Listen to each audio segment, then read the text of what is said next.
You're watching Fugitive Red Eye, and welcome to another DVD collection update. I'm not sure if I've showed this one before, so I just thought I'd show it anyway, because I'm too lazy to look back through my old videos.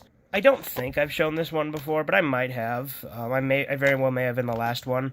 But as you can see, this is Open Windows, starring Elijah Wood and Sasha Grey. I don't know who Sasha Grey is, but I definitely know who Elijah Wood is. And I bought this because it's another horror movie that has Elijah Wood in it. And speaking of horror movies that have Elijah Wood in it, here's The Good Son, where Macaulay Culkin plays this evil kid and Elijah Wood plays his cousin. It's a great movie. I grew up with it. It's something I've always enjoyed. As you can see, it's on a flipper disc.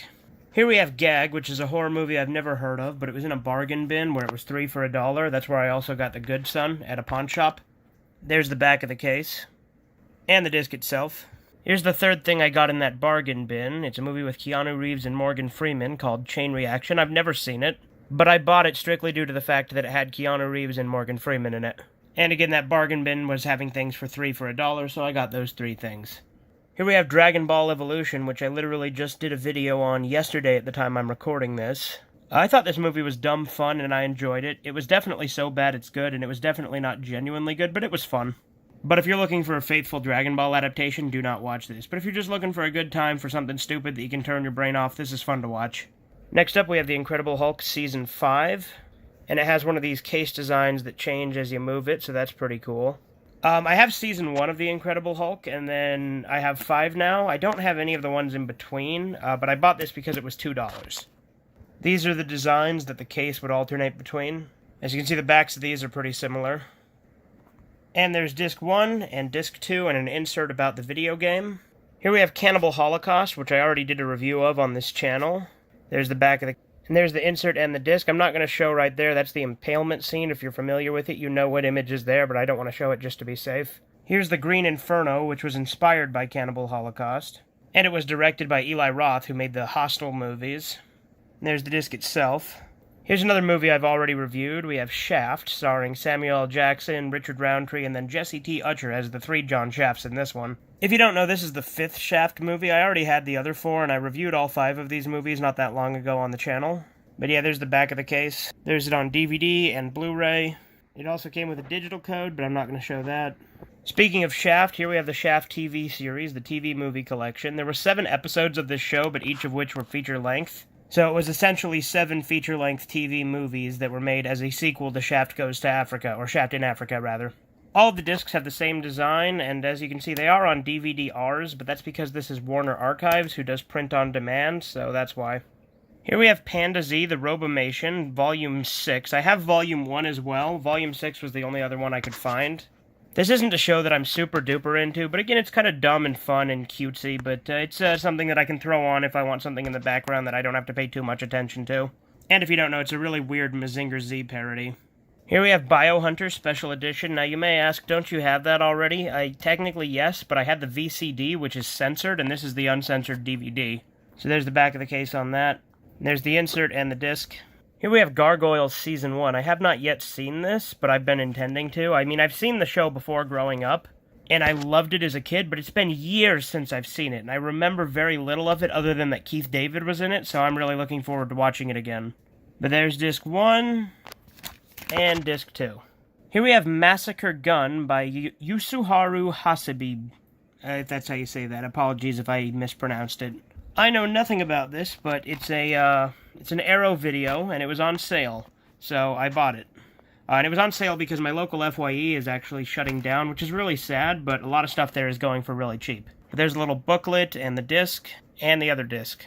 Here we have Screenplay, which I've never seen, but it is a Troma-released movie, so I decided to buy it to add to my Troma collection. There's the back of the case, and the disc itself. Here we have The Mac, which I've never seen, but it is a blaxploitation film, and ever since I watched the Shaft movies, I've been wanting to get more into that genre as a whole. There's the back of the case, and the disc itself. Here we have Rob Zombie's 3 from Hell, which is the 3rd movie in the House of a Thousand Corpses trilogy, so House of a Thousand Corpses, Devil's Rejects, and then 3 from Hell. I think this is a really good sequel. It's not quite as good as Devil's Rejects, and I don't know where I would rank all 3 movies overall, but overall it's a good sequel and it is a good follow-up. Unfortunately, Sid Haig was very sick during the production of this movie, and he died like very shortly after it was released. So, unfortunately, he's not in very much of the movie, Captain Spaulding. Then we got the Devilman live-action movie, which I've heard very bad things about, but I bought it at the same time I bought Dragon Ball Evolution, so there you go. There's the back of the case, there's the disc, and then there's actually a trailer disc for Tokyo Shock. Here we have Ghost Watch, which is a British made-for-TV mockumentary found footage style movie. It's basically a ghost hunting show gone wrong, is the premise of the movie, and it's all presented as if it were real. And that caused this whole big controversy back in the day it came out, because everyone's like, oh no, this thing is horrible, how could you air this on TV? And like a lot of people genuinely thought it was real. And unfortunately, someone who wasn't completely mentally there took their own life because of this movie, saying something like, if ghosts are real, I'll come back to you as a ghost. So this movie was actually banned for several years before finally getting a home release. And as you can see, it has Craig Charles in it, so that's pretty cool. He played Lister on Red Dwarf, and he also did the voiceover on the British version of Takeshi's Castle. Not to mention, he was the narrator on Super Robot Wars, the show where people would have robots destroy each other. He was the narrator on that for at least a couple of seasons. Here we have Fritz the Cat, which was the first X-rated anime movie, or animated movie. It's a really good movie. It's got some sort of social commentary of the time in the 70s when it was made in it. And it is very over-the-top, obviously, because it is an X-rated movie, so it has plenty of nudity and violence and stuff like that, but it's pretty tame compared to some of the stuff you see these days. But overall, it's a really good movie. Here we have Bubba Hotep, which is the most insane plot for a movie I've ever seen. It has Bruce Campbell as Elvis, real Elvis, who switched places with a body double, and the body double's actually the one who died, because Elvis wanted to kind of, he wanted to go and live a life where people wouldn't pay too much attention to him.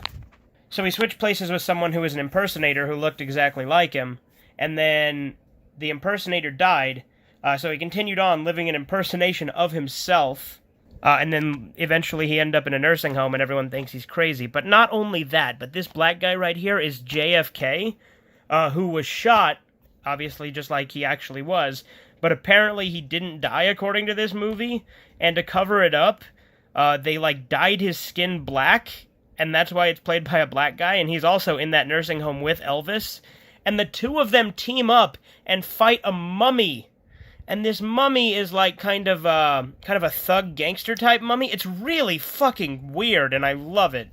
Also, the mummy sucks people's souls out by sucking it out of their ass. It's really weird. It's a bizarre movie. And today I thought I'd end off with the Takeshi stuff, so here we have Merry Christmas, Mr. Lawrence, which was Takeshi Kitano's first major film role. Obviously, he'd had background roles prior to this, plus he had his comedy career, plus he had Takeshi's Castle and all sorts of other stuff, but this was his first, like, major starring role in a movie. And as you can see, this movie also has David Bowie in it, and I never noticed until I watched this, but did you guys ever notice that David Bowie's eyes are two different colors? But this is a Criterion release. There's Takeshi himself, there's the boy, and there's the disc. It comes with this booklet, which I'm not going to go completely into because it's mostly just text, but it's a really nicely made booklet. Anyway, that does it for this collection update. This has been Fugitive Red. Mr. Hat gets a nose job.